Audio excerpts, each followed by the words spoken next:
Welcome to Backstage Pass with Gail Davis, your invitation into the world of keynote speaking and event planning expertise. Join us as we pull back the curtain and dive into exclusive interviews with speaking industry experts. From seasoned speakers to master event planners, we're here to provide you with the ultimate backstage experience. Get ready to unlock valuable insights, tips, and strategies that will elevate your events and leave your audience inspired. Welcome to Backstage Pass. Today, we are joined by John Register, and I am so excited about this. There is so much to talk about. John is a two-time Paralympian, Paralympian Games silver medalist, Army combat veteran, a TEDx motivational speaker. He is an author, and he is a newly named CPAE, which we are going to talk about. John has really embraced what you might refer to as the new normal mindset when he became an amputee following an injury when training for the 1996 Olympic Games. Recently, he was named one of the top 50 global leadership speakers. And as I mentioned earlier, he just received this huge recognition for the National Speakers Association Hall of Fame, which is the CPAE. And these honorees are kept a surprise. And by pure coincidence, I was in the audience to see John receive this award. So John, let's just start there and say congratulations and welcome to Backstage Pass. Gail, you know I adore you and the team. You all have been such a gift to myself, my wife, our family, and we can talk about the reasons why for that. But I really believe in relationships. And, when we even first quote unquote started dating, it was all about having the relationship. That's And right. I just love every time I hear GDA, I just smile because Oh, you really have a very special place in my heart. well, thank you, John. Well, let's talk a little bit about this CPAE. I was a corporate event planner for 20 years before I started GDA. And, there's a lot of alphabet soup out there, if you will. And the more I hang around NSA, the greater respect and admiration I have for someone receiving their CPAE. So since the majority of our audience are meeting planners and they may or may not be aware of the rigor and the process that goes into getting your CPAE, could you talk a little bit about what that award means and the process for being selected? Yeah, it's really interesting because the first kind of the prerequisite is you have to have a CSP, which is the Certified Speaking Professional. It takes about 5 years to earn. You have to have over 250 opportunities that you have done, and at least a good majority, like at least more than 10%, when you do the 25 and counting. The people have to say that you did excellent at their event. Then you have to submit a whole video and you got all those write-ups.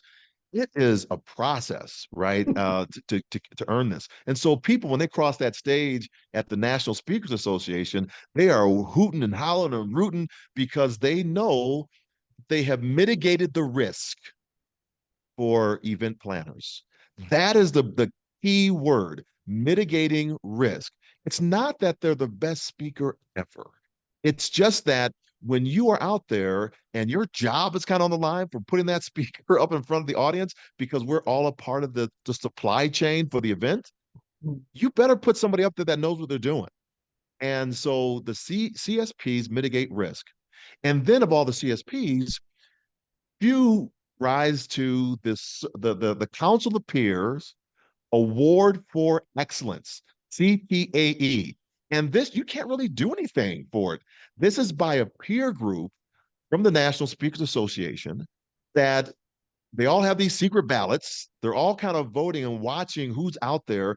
And if some of these areas of how are you marketing, how are you showing up, how are people talking about you, are you elevating the industry, are you using your words to elevate humanity? All of these things they're kind of looking at, and then you get a call. You've been nominated. They're like, what? For what?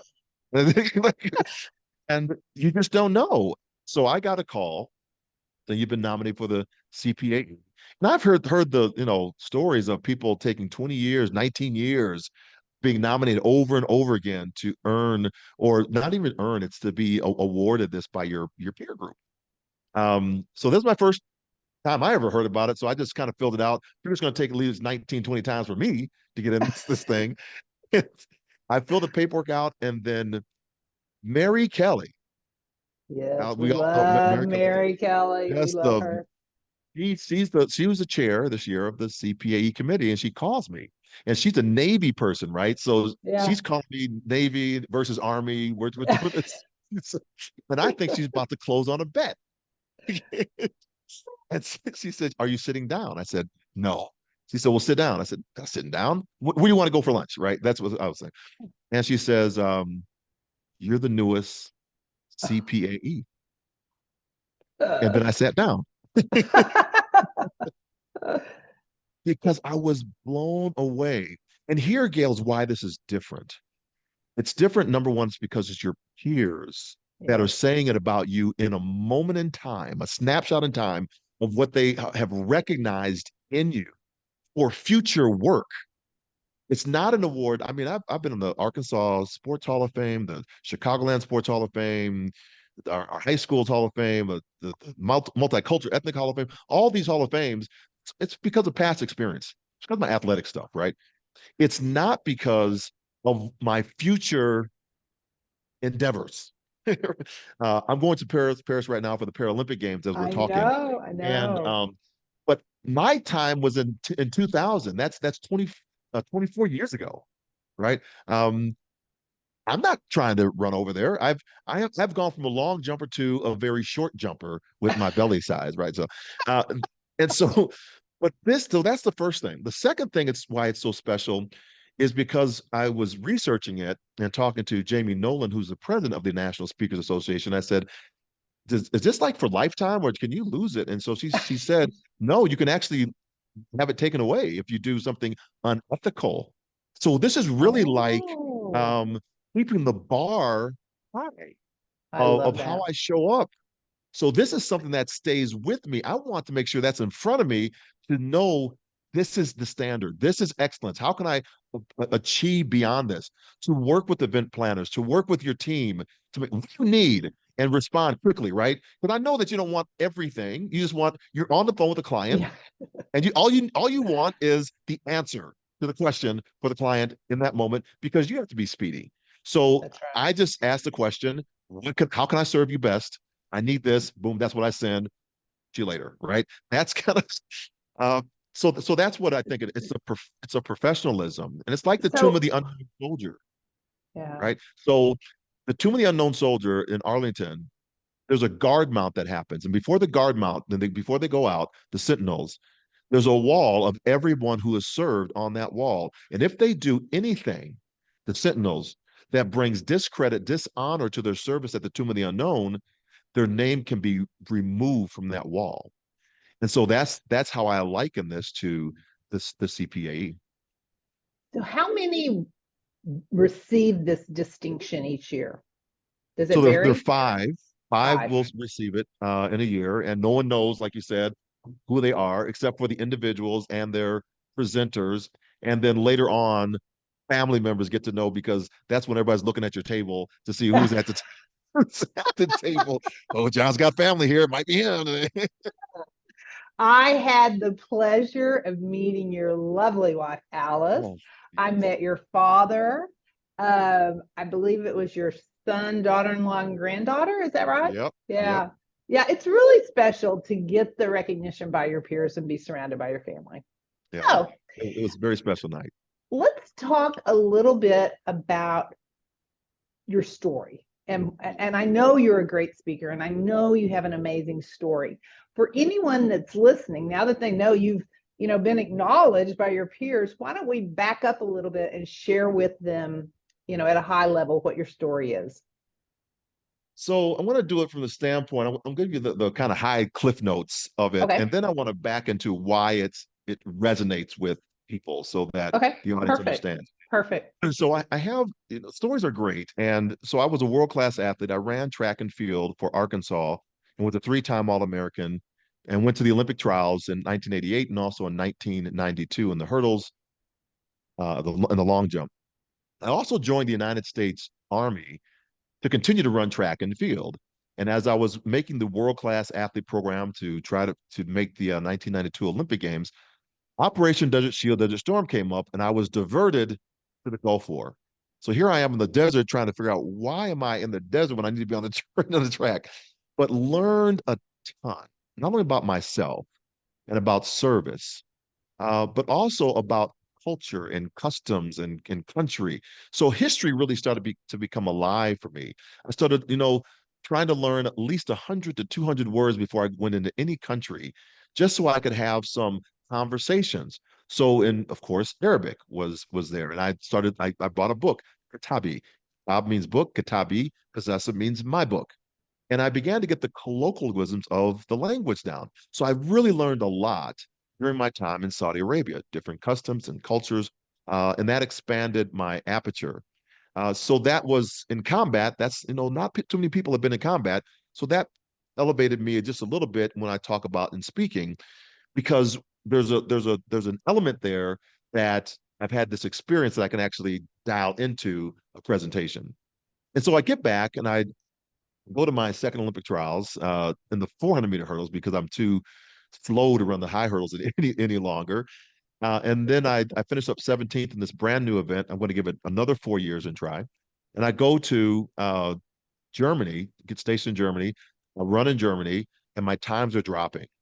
And USA Track and Field has picked me as the one to watch. I'm top 8 fastest hurdler in the country, top 20 in the world. And I really have a good shot at making the 1996 team. But on May 17th, 1994, as I'm training in Hayes, Kansas, I misstep a hurdle. I dislocate my knee. I sever the artery behind my kneecap. And 7 days later, I make the elected decision to amputate my left leg because of poor circulation and blood flow and pain. And that's really why I chose. I mean, my male deductive reading said if I just get rid of my leg, I'll get rid of my pain. Little did I know that there's phantom pain that happens afterwards. So I had more pain after the amputation than I did before the amputation. And that really was the beginning of processing how do we overcome adversity, which I explained later on and found out later on before doing that TEDx that we do not overcome adversity. We adapt, we innovate, but we don't get back what we desire to have back after some type of trauma has impacted our life. And that's when I said that I had to overcome the amputation of my left leg, I would have my leg back. People lean in and say, "Oh, that's right." So how does that relate to other individuals that have lost a relationship or transition from the military to civilian life or from sports, professional sports, and you're not going to be on the field of play anymore with the people that you have been playing with probably for a lifetime, or going from high school to college or college to the workplace. There's always these micro or major transitions that happen where we do not get back the time period prior. And so we need kind of space and grace to grow. I'll go into that a little bit later. So I started swimming for physical therapy, got out of the military, started working for the military. So these parallel paths began emerging. Couldn't serve my country in the uniform, found a way to do it as a civilian. Couldn't make the Olympic team, wound up making the Paralympic swim team. I don't even know how that happened. I even left before the team was announced because I didn't think I made the team. They called me up on the next Monday morning and said, "You made the team." I said, "What do you mean? I'm going to Atlanta as a swimmer?" And Were it was you there, Gail. Go ahead. were you married to Alice when Yes. this Yeah. wow. And that's a, That is something beautiful. How many years have y'all been married? Like we've been married 36 years, I thought it was 30, something like that. 36. That's amazing. And that was when it was you have to have people in your life that will not allow you to fail. And when I in my head, I was like, is she going to stick around? Because I saw a lot of military service members come up, families broke up because people Mhm. came back changed and different. Yeah, yeah. And this was a major shift. And I was like, is this am I going to be alone? And so that was all about me. It was never about her. Mhm. It was about me because my fear was not her leaving. My fear was, Gail, am I still desirable? Yeah. And Talk that's about the fear we all kind of have in ourselves. Are we still capable? So I saw athletes running at the Paralympic Games on artificial limbs. This guy was in a long jump runway. He came off, his leg flew off in mid-flight. He lands in the sand. His artificial leg lands 3 feet up in front of him. He turns back to the official and says, where are you going to measure my jump from? From right here, my artificial leg landed up there. I said, oh my gosh, this is a brilliant attitude to have. So I had a leg made for running, and 4 years later, I'm on the Paralympic track and field team. But I knew how to run. I wasn't really a swimmer. I knew how to run, and I knew how to manipulate everything about running because I was an All-American. I'd run track and field. I got the best coaching staff around me again to teach me how to run with an artificial leg. And that was kind of getting me back. And then finally, after I winning the silver medal and then finishing up 100 meters fifth place and the 200 meters fifth place, I did one more championship to try to earn a spot for an American for the Athens Games, as I'm now switching to the United States Olympic Committee to build out what became known as the Paralympic Military Sport Program for wounded veterans. So we see this whole circle that becomes Warrior Games, it becomes Prince Harry's Invictus Games, and it just continues to expand. And now I'm off, for 6 years now, running my own business on how to amputate to elevate and transform adversity into advantage, and working with businesses and professionals to help them not only in keynote addresses, but really helping their teams advance, right? Because a lot of times people have fear of making that commitment, and I can't make you commit. No one can. That's an individual choice. But I can show you the pathway and say I'm going to make it easier for you to make that commitment. And then on the other side, give you space, allow you space and grace to grow, because on the new normal we'll talk about, there's no prior point of reference. So we Mhm. just because we committed to something doesn't mean it's new. We get married and we're like, oh my gosh, who's this person next to me now? You're my space. It's like the fifth day, right? Don't you have someplace to go? I love that your story is so inspiring, but I love that you've tied it to these business takeaways. Um, are there any particular industries or types of events that really resonate or land for your message? It's really in the sense of the overall conversation. It's around people who are about to commit to a change, or those who are just coming out and needing that space and grace to grow.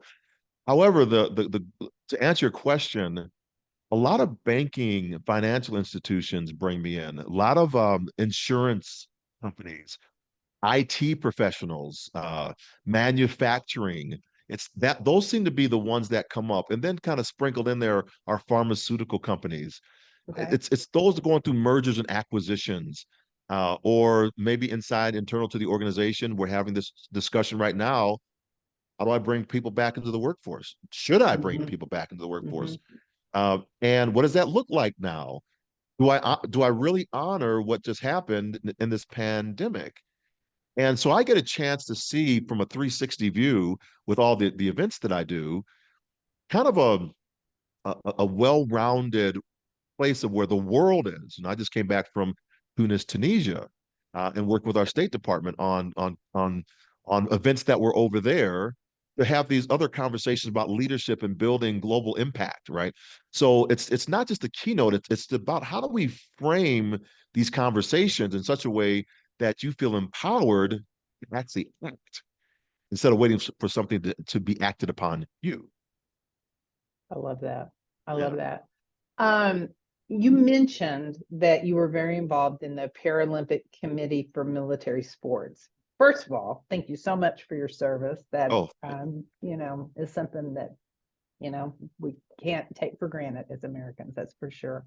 right. But today, what does your support of veterans and people with disabilities look like? I know you're heading off to Paris and I want to hear all those details, but I'm just curious, what all does this encompass today? So generally, it's covers a lot of different things, and so I'll try to be concise on it and just kind of go line by line. The first really is around the Amputee Coalition. So I serve on their board of directors. I was their board chair. And for a moment in time, I became an executive. I was the CEO of the Amputee Coalition, which is about a $5.5 million organization. And we service all pretty much we're the gatekeepers for all amputees and moving those processes forward in Congress. And a carve out of that is the Veterans Affairs.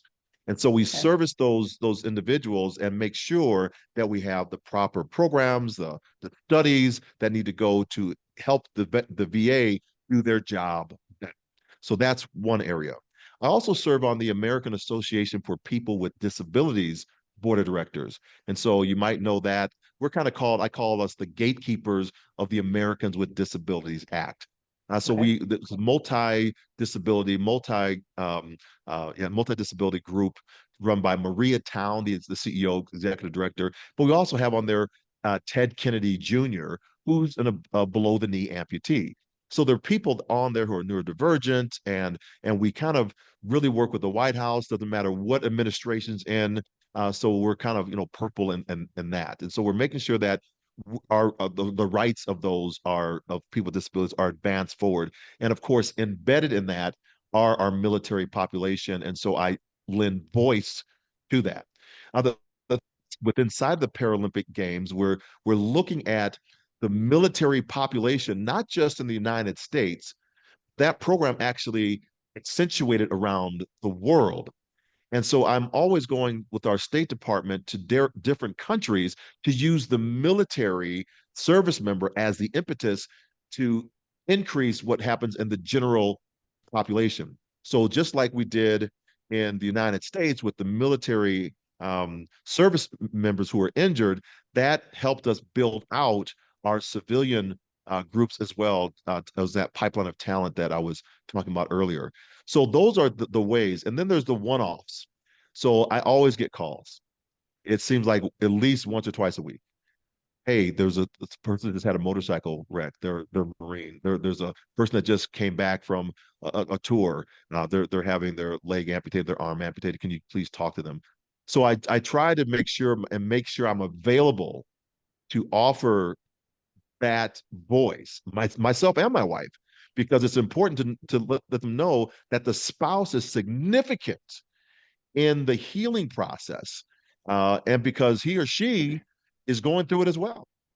Yeah. Because the service is not just for that individual; it's for the families. Families serve, and it's serving, Gail, as you said, and I thank you for that. Uh, is to protect and defend the United States Constitution against all enemies, foreign and domestic, and to bear true faith and allegiance to the same. And we're going to do so without any hesitation, reservation, or purpose of evasion. So that encompasses our veteran population. When I was in Absolutely. Tunis, I'm going to get emotional on this one. But when I was in Tunis, there was I went to the graveside of an American who was shot down. His name is Captain Foy Draper. Foy Draper was on the 1936 Olympic team with Jesse Owens. And he was on the team, he and another buddy, and then there were two Jewish people on the team. And Adolf Hitler said, "Look, we're being beaten by black athletes. We don't want to be beaten by blacks and Jews." So he made a call to made a call to I'm going to think of his name, Avery Brundage, who was our team leader, and they removed the two Jewish athletes on the team and inserted Jesse Owens and Ralph Metcalf onto that 4x100 meter relay team. And Jesse and Ralph were no, we don't want to be on this team. They earned their spot. We've already got our medals. We don't have to do it. But he said, no, you're going to do what you're told. And so that's how they get on the team. So at the end of the games, Brundage wants to make uh, Captain Floyd Draper kind of the hero of the games back in the United States. And Floyd Draper's like, no, he won 4 gold medals. So he winds up serving in the Army Air Corps, became the Air Force. I think that's right. And then he gets shot down in 1943, I think it is, over Tunis in the North Africa push to Germany. And I have a picture on the site of all these stars and stars of David and crosses that are in North Africa. For all these people that have sacrificed to against a dictator, these 18, 19-year-old kids, and Floyd Draper, who came and was in those games not just 4 years earlier, serving. And that's the thing I think we need to remind ourselves of on the sacrifices people have made so that we can see if this republic, which is supported by democracy, actually works. And I mean, it just gets me, you know. And so that's how I continue to pour not only to veterans but into our whole population and say, you know, if it's to protect the United States Constitution, when's the last time you read the United States Constitution? That's a What is why does the good. preamble say, "We the people of the United States of America"? Why? What about the first seven articles? Why is Article number 5 the most important article, which leads to our amendments? What are the first of 10 amendments called? Bill of Rights. And why is, you know, for me, why are 13, 14, and 15 amendments so important? Because I was 3/5 of a human when that was written, yet I still served my country to a document that was to try to protect every citizen. So that's kind of when I think about this and the education that we should be allowed to have, that every American understands what that document means and makes us different. We watch the Olympic Games. Why does America win the medal count? Even though we're outspent 5-1 by developed countries. It's because we're so diverse, we cover the spread in all the events. We're so innovative that we get doctors and we get sports scientists, sports psychologists, nutritionists, everybody that can actually make that road so myopic for that athlete that we outperform based upon our innovation that we've always had since the foundation of our country. I love it. I love it. You are literally in an airport lounge right now, aren't you? I'm in the amazing thing. I'm in the US. I'm at the USO, Uniformed Service Members Organization. They Uh-huh. have a beautiful facility here in Denver. Uh-huh. And it's where when I did my first military sport camp, I had everybody kind of come in here. Okay. And so all the cubby holes were filled. And so they opened up the office for me to come in to the office. This is great. I love it. I love it. And so, how long will you be in Paris? What will your role be? What are you most looking forward to? Croissants? I mean, tell us what's going on. Grapes, right? Uh, chocolate crepes, Nutella, all that. Yeah, I got invited. I helped a gentleman. His name is uh, escape me right now. I'm going to think of it a second. Paul Fitzgerald, and so Paul was helping me build that military sport program for the Marine Corps, Okay. and he's a brilliant young man. And so I began mentoring, coaching him, and he wound up becoming the president of World Para Athletics. And so he invited myself and my wife to come over because International Paralympic Committee is divesting of their world championships and they're running it through these world para organizations. So they need sponsorships. So part of my acumen is learning how to build sponsorship teams and then have the conversation on why Paralympics is so valuable. And so there are a lot of companies now that are seeing the value in the building of the return on investment that they get by supporting Paralympic athletes, but I want them to take beyond the games. I want them to understand, why is it that we can see these athletes as capable, but when they get back to their countries, they don't get jobs, they don't get hired. And so we're trying to close that gap by utilizing those that are coming in and investing in the para games. And so I get a chance every day to have these conversations through my skill as an orator to talk to them about not only my experience, but the opportunities that are available to them by that investment. And so, yeah, it's gonna be brilliant. And Gail, it's really kind of emotional for me too, because I've been away from it for at least, 5 years. And even though we had the pandemic and went through it, but coming back in such a capacity to offer that service to the, I have friends around the world now that I get a chance to see that I've been with the State Department with, building programs in Uganda, building programs in where else? Uzbekistan, Kazakhstan, recently Ethiopia, and then now Tunisia, and all of them are going to be there. So I get a chance to see my buddies, and Wow. it's just, and then I get to take Alice with me so that she gets to see this world as well from a very different mindset. So we have credentials, we got passes, we go wherever we want to go. So Ah, I I'm so love it. thankful. That's so Yeah, very awesome. thankful. So after the Paralympics in Paris, what's next for you? Any upcoming projects or goals that you're excited about? Yeah, like I said, the first half of the year was kind of slow for me as a speaker. So then I just focused on other things and how to, grow some other opportunities. And even during Paris, it's the calendar now is like, it's like getting jammed. Like, what's happening? What's going on here? What's that? So I get a chance to come back. I have to come back from Paris like mid stride, that's on the September 4th and 5th, because I have an event that I had a contract on. So I'm going to fly back, do the event, and go back over to Paris to finish close it out.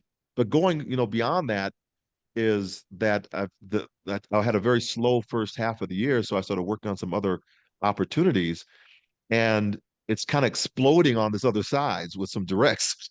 I have like 10 events in the month of September after I get back from from Paris. And a couple of Oh them my are, goodness. National Speaker Association things, but most are like they're bookings. And then I go into October, and then we got November that's hitting, with like 3 and 3 on those. So it's really starting to come in with understanding, like with Vail veterans. I'm the Vail vet. I keep saying Vail vets because we made a donation to Vail Veterans Program. But Vail Resorts, they have 450 leaders that came in, and they moved out um, their breakout speaker, because the model I have, this amputate to elevate action model, is really helping their people move through a system. Because we talk about overcoming adversity, but no one tells you how to do it, because I say you can't do it, right? So we move through this reckoning, this revision, and this renewal, and we really wrestle with making it easy and safe for people to have the courage to make the commitments to the vision that they know they have to do. And so that's been resonating and starting to build more traction for me on my keynote speaking side of the house. Well, speaking of keynote speaking, what is the most meaningful feedback that you've ever received from either someone in the audience or an event planner after you've given one of your speeches? Yeah, it's usually all the same about thank you for being easy to work with.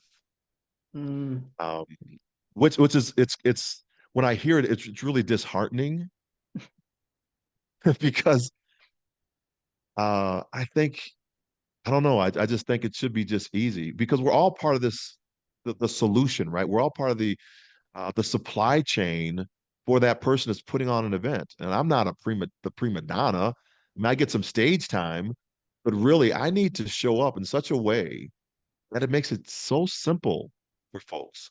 So that's from the planners, right? I think that's number one. I think that this and producers of events, right? So I'm always coming with, what do you need? How do we make this happen fast? Let me get out your way, because you got a show to yeah. produce. So that's number one. The second, from a person is, we talked about inspiration, and inspiration comes from the Latin word inspiro, which means to breathe into. So when we're really breathing into people, they can create their own life. They have it's actionable. So inspiration, in my opinion, is the catalyst to motivation. Motivation in turn causes actions. Actions lead us to transformational results. So the feedback I get from attendees is usually, "Oh, you're so inspirational and motivational." But what I'm really looking for is the action step that people are taking. And so through, I'll shout out Arel Moody for talk. I use Talk It Out Like everything now, because it's a great survey tool. Is I took what you said and I applied it to my team to do this. I took what you said and I applied it to my life to do this. I just shifted this way. A woman who is she's a gate agent in um, Dulles International Airport. She says to me, she didn't even know me. Right? She saw my show on It's a Miracle, I think it was, with Richard Thomas. And this woman was going through or contemplating going through a double mastectomy. Um, just tragic. And then there was a woman next to her in the bed. And so she saw my show come on like 3 times a night for whatever reason. And then I met her in an airport and she couldn't believe it was me. And I could, I didn't know who she was and stuff. So she wanted my card and she didn't tell me the story. And I was being flippant. I was not my best. I was not my best behavior. I just wanted, I had my headphones on. Just give me through the airport. Yeah. I got 15 minutes, just I want my peace. And I had another friend, double leg amputee, was with me. And so she gave me the card. I gave her my card, not to give her my card to call me, but kind of my card so I could leave. Uh-huh. That was it. Like I said, I was not in my best, at my best. So 2 years later, I'm walking across the street in Colorado Springs. I'm going to buy a hot dog from a veteran. My phone rings, and it's this woman. She said, "I lost your card. I didn't think it was going to be your phone number, but I want to tell you the rest of the story." I don't even really remember who the story is, right? So she's trying to remind me of it. And then she says, "I watched your story 3 times on It's a Miracle the night I was making a decision in order to have a double mastectomy for the cancer that was eating my body. And I saw that if you could get your life back after an amputation and make it all the way to a silver medal, I could undergo this treatment." I chose to do that, and the woman in the bed next to me chose not to. And unfortunately, she passed away. Oh my I owe my goodness. life to you. And then now when I told about Alice, she's like, "Actually, I owe my life to Alice." So, and that's very true. So and then I thought about it, Gail, how I treated her in that 15 minutes. Yeah. How dare I? Mm. How dare I, with this gift I've been given, to hold it to myself? That's why I'm never tired about getting on an aircraft. I'm never, because it's the vehicle that will take me to the next audience, to the next person, to the next group that needs to be released from whatever it is that's holding them back. We need to help them amputate with the limitation and elevate their expectations. And that's Boom. that's what I say right in there. That's it. That's what I do. That's what I That's a do. mic drop. That's a mic drop. I tell you what, I love your explanation of inspiration and inspirio and breathe into. And I think you might have had one bad day in one airport a long time ago, but I think what you stand for really is somebody who just takes all your experiences and really breathes into people and audiences everywhere. So I thank you, and I'm glad to call you a friend, John, and I hope you and Alice have the best time in Paris. Well, we are, but I'm gonna tell your audience that's out there, for the event planners, you need to be with the GDA team. And here's why. Ooh. It's about relationships. And what you don't know, and I adore this woman that I'm talking to right now, is that when my mother passed away, she gave me this amazing plant. What was it? Lily. It's a lily, Peace right? lily. It's a peace lily. It's a peace lily. And it blooms, and it's in our house. It's at our front door. It's been repotted at least twice because it keeps growing. And every time I walk in my front door, I remember Gail. I remember the GDA team. And I don't care if I ever get booked by them again. They always have a special place in my heart because it's about relationships. And so when we have relationships, when you can put your trust in a team that has that level of just sincerity about them, you're always going to elevate. They're always going to do the best thing for you. You need to be with this team. Okay, Oh, that's my John. commercial for you. I'm sticking to it. Go have fun. Give Alice a big hug for me and just go do your thing and enjoy. And we'll look forward to seeing you the next time you're in Dallas, John. Thank you all. I appreciate you, Gail. Thank you. Thank you for joining us on Backstage Pass with Gail Davis. Tune in for more exclusive interviews and pro tips to elevate your events. Don't forget to subscribe and share your thoughts with us. We'll catch you next time behind the curtain on Backstage Pass.